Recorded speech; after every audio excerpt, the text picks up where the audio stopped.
Hello students, welcome to my channel. So இந்த ஒரு வீடியோல 7th standard science OFL examination உடைய original question paper தான். So Tamil medium question paper பார்க்க போறோம் சொல்லுங்களா. நம்மளுடைய சேனலை subscribe பண்ணிக்கோங்க. So both Tamil medium and English medium ரெண்டு பேருக்கு வந்து நம்மளுடைய சேனலை அப்லோட் பண்ணிட்டு இருக்கோம். So first one பார்த்துடலாமா. சரியான விடையை தேர்ந்தெடுத்து எழுதுகல. First one, மனிதனின் சராசரி உடல் வெப்பநிலை dash. Second one, கீழே கொடுக்கப்பட்டுள்ள மின்சுற்றின் எந்த சாவியை L, M அல்லது N மூடினால் மின்விளக்கு எரியும். தேர்ட் ஒன், கீழ்கண்டவற்றில் எது வேதியியலின் மாற்றமாகும். ஃபோர்த் ஒன், டேஷ் செல் பகுப்பிற்கு உதவுகிறது. ஃபிஃப்த் ஒன், உயிரி உலகின் மிகப்பெரிய பிரிவு. செகண்ட் ரோமனில் கோடிட்ட இடத்தை நிரப்புக. சிக்ஸ்த் ஒன், -7 டிகிரி செல்சியஸ் வெப்பமானது 0 டிகிரி செல்சியஸ் வெப்பநிலையை விட டேஷ்.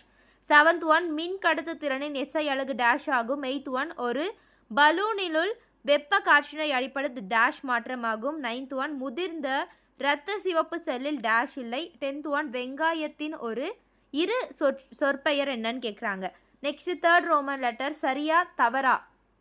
11th ஒன், மின்னோட்டத்தினை A என்ற குறியீட்டில் குறிக்கிறோம். 12th ஒன், ஒரு துணியினை வெட்டுதல் என்பது கால ஒழுங்கு மாற்றத்திற்கு ஒரு எடுத்துக்காட்டாகும். 13th ஒன், விலங்கு செல்களின் செல் சுவர் உள்ளது. 14th ஒன், மீன்கள் நீரில் வாழும் முதுகெலும்புடையவை ஆகும். 15th ஒன், உண்மையான உட்கரு ப்ரோகேரியாட்டிக் செல்களில் காணப்படுகிறது. 4th Roman பொறுத்துகள. 16th ஒன் பாருங்க. மருத்துவ வெப்பநிலைமானி. A, சாதாரண மனிதனின் உடல் வெப்பநிலை. E, வெப்பம். E, நீரின் கொதிநிலை. U, நீரின் உறைநிலை. 5th ரோமன் ஏதேனும் 10 வினாக்களுக்கு விடையளில. 17th ஒன், நம்மால் ஏன் மருத்துவ வெப்பநிலை மானினை பயன்படுத்தி காற்றின் வெப்பநிலை அளக்க இயலாது. 18th ஒன், மருத்துவ வெப்பநிலை மானியின் காணப்படும் சிறிய வளைவின் பயன்பாடு யாது. 19th ஒன், மருத்துவ வெப்பநிலை மானியினை உடலின் வெப்பநிலையில் பரிசோதிக்க பயன்படுத்தப்படும் முன் அதனை உதறுவதற்கான காரணம் என்ன. 20, மின்னோட்டத்தின் வேகம் என்ன. 21, மின் உருகி என்பது என்ன.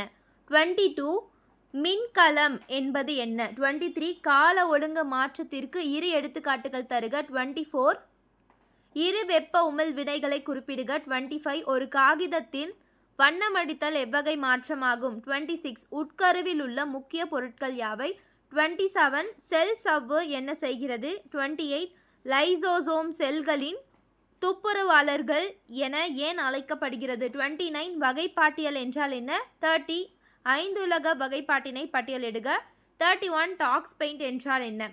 6th ஒன், விரிவான விடையளி எவையேனும் 4. 32 பாருங்க. மருத்துவ வெப்பநிலை மானியின் படம் வரைந்து பாகங்களை குறிக்கவும். 5 மார்க் ஸ்டூடெண்ட்ஸ். 33 பாருங்க.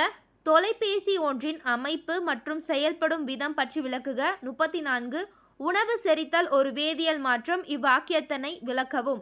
35, ஏதேனும் 3 செல் நுண் உறுப்புகளை பற்றி விவரிக. 36, தாவர செல் மற்றும் விலங்கு செல்களை ஒப்பிட்டு கீழே உள்ளவற்றை நிறைவு செய்க. தாவர செல் நியூக்ளியஸ், விலங்கு செல்.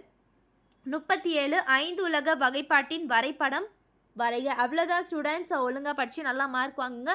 இது ஒரு கொஷின் பேப்பரை ரெஃபரன்ஸாக வச்சு படிச்சுக்கோங்க. இது போல் எல்லா சப்ஜெக்ட்டும் தொடர்ந்து பார்க்க நம்மளுடைய சேனலை சப்ஸ்கிரைப் பண்ணிக்கோங்க சொல்லுங்களா. தொடர்ந்து பார்க்கலாம். தேங்க்யூ, பாய்.